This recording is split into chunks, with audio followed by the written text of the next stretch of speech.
நம்ம ஹீரோயின் மல்லிக்கு அவங்க பேசிட்டு இருக்க ஒவ்வொரு விஷயமும் ஆதங்கமா இல்ல ஏக்கமானே தெரியல. நம்ம ஹீரோ விஜய் செய்யற ஒவ்வொரு விஷயமும் ஒரு புருஷங்காரன் தான் பொண்டாட்டிக்கு செய்யக்கூடிய விஷயம் என்ன ஒண்ணு, நீங்க எனக்கு தாலி மட்டும் தான் கட்டல, அது மட்டும் தான் பாக்கி. ஒரு பொண்ணோட மனசை பத்தி உங்களுக்கு என்ன சார் தெரியும், நீங்க பாட்டுக்கு மாலையை மாத்திக்கிறேன் பொட்டு வைக்கிறேன் அப்படின்னு இஷ்டத்துக்கும் பண்ணிட்டீங்க. நாளைக்கு எனக்கு கல்யாணம் நடக்கும் போது எனக்கு வரவன் இதெல்லாம் செய்யும் போது எனக்கு எந்த விஷயம் தான் ஞாபகத்துக்கு வரும், அப்ப நான் என்ன சார் பண்ணுவேன் அப்படின்னு தன்னுடைய மனசை வெளிப்படுத்த முயற்சி பண்றாங்க தான்.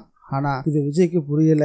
மல்லியோட மனசுல விஜய் பத்தி ஒரு நல்ல அபிப்பிராயம் இருக்கு, ஆனா அதை வெளிப்படுத்த தயங்குறாங்க, அது வேறு விதமா வெளிப்படுத்திக்கிட்டு இருக்காங்க. இத பத்தி உங்களுடைய கருத்து என்னன்றத மறக்காம கமெண்ட்ல பதிவு பண்ணுங்க. வணக்கம் மக்களே, welcome to TN Vijay review. நம்ம சேனலுக்கு நீங்க ஃபர்ஸ்ட் டைம் வந்திருக்கீங்கன்னா சப்ஸ்கிரைப் பட்டனை பிரஸ் பண்ணி நம்ம சேனலுக்கு சப்போர்ட் பண்ணுங்க. அப்படியே இந்த வீடியோக்கு ஒரு லைக்கையும் கொடுத்துருங்க. தான் தரப்பு நியாயத்தை மல்லி சொல்லி முடிச்சுட்டாங்க. அதே போல விஜயும் தன்னோட தரப்பு நியாயத்தை சொல்ல ஆரம்பிச்சாரு. நான் ஒண்ணு வேணும்னு உனக்கு மாலை போடல, உனக்கு பொட்டும் கோவில் உள்ள சூழ்நிலை அப்படி. கோவில்ல என்னுடைய அக்கா சித்தி எல்லாருமே இருந்தாங்க, நீயும் பார்த்து தானே இருந்த. இது எல்லாத்தையும் நான் கோவில்ல பண்ணனா அவங்களுக்கு பலமான சந்தேகம் வந்திருக்கும், அதை வச்சு நிறைய பிரச்சனைகளையும் பண்ணிருப்பாங்க.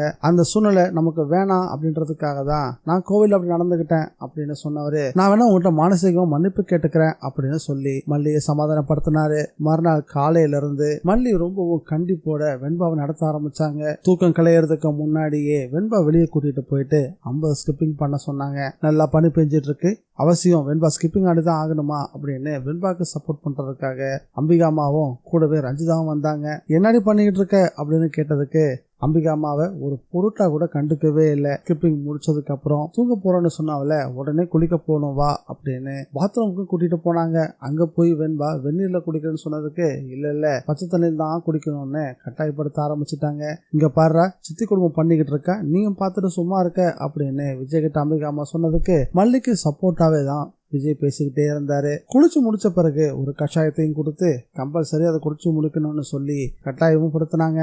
ஒரு வழியா அதை குடிச்சு முடிச்சா வெண்பா. அதுக்கப்புறம் சாப்பிடறதுக்கு டைனிங் டேபிள் உட்கார வைப்பாங்கன்னு பார்த்தா கொண்டு போய் தரையில உட்கார வச்சுட்டாங்க. இதை அம்பிகா அம்மாவும் கேட்டாங்க, ரஞ்சிதாவும் கேட்டாங்க. எனக்கு என்ன ஆச்சரியமா இருந்துச்சுன்னா, ரஞ்சிதா இன்னைக்கு வெண்பாவை பார்த்து பாவம்னு சொல்றாங்க.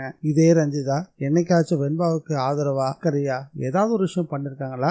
இப்ப மட்டும் பாசம் எங்க இருந்தா பொத்துக்கிட்டு வருதுன்னே தெரியல. ஒருத்தி இந்த வீட்டுக்கு வந்த பிறகுதான் வெண்பாவை எப்படி அக்கறையா பாத்துக்கணும், பாசத்தோட பாத்துக்கணும் அப்படின்னு ரஞ்சிதாவுக்கு ஞாபகம் வந்திருக்கு போல இருக்கு. ரஞ்சிதா கொஞ்சம் பாசத்தை காமிச்சிருந்தா வெண்பா அம்மா வேணுன்ற வார்த்தையவே கேட்டிருக்க மாட்டா. இதை அந்த வீட்டுக்குள்ள எடுத்து சொல்றதுக்கு யாருமே இல்லை. ஆனா ரஞ்சிதாவுக்கு சப்போர்ட் பண்றதுக்கு அம்பிகா அம்மா குதிச்சுக்கிட்டு முன்னாடி வந்து நிக்கிறாங்க. மல்லியை பொறுத்த வரைக்கும் வெண்பாவுக்கு தாமல வெறுப்பு வரணும், இதுதான் அவங்களுடைய முக்கியமான குறிக்கோளா எடுத்து இவ்வளவு வேலைகளையும் பார்த்துட்டு இருக்காங்க. ஸ்கூலுக்கு போற வழியில இந்த அம்மானாலே டார்ச்சர் தான் அப்படிதானப்பா அப்படின்னு விஜய் கிட்ட ஒரு வார்த்தை சொல்லிட்டாங்க வெண்பா.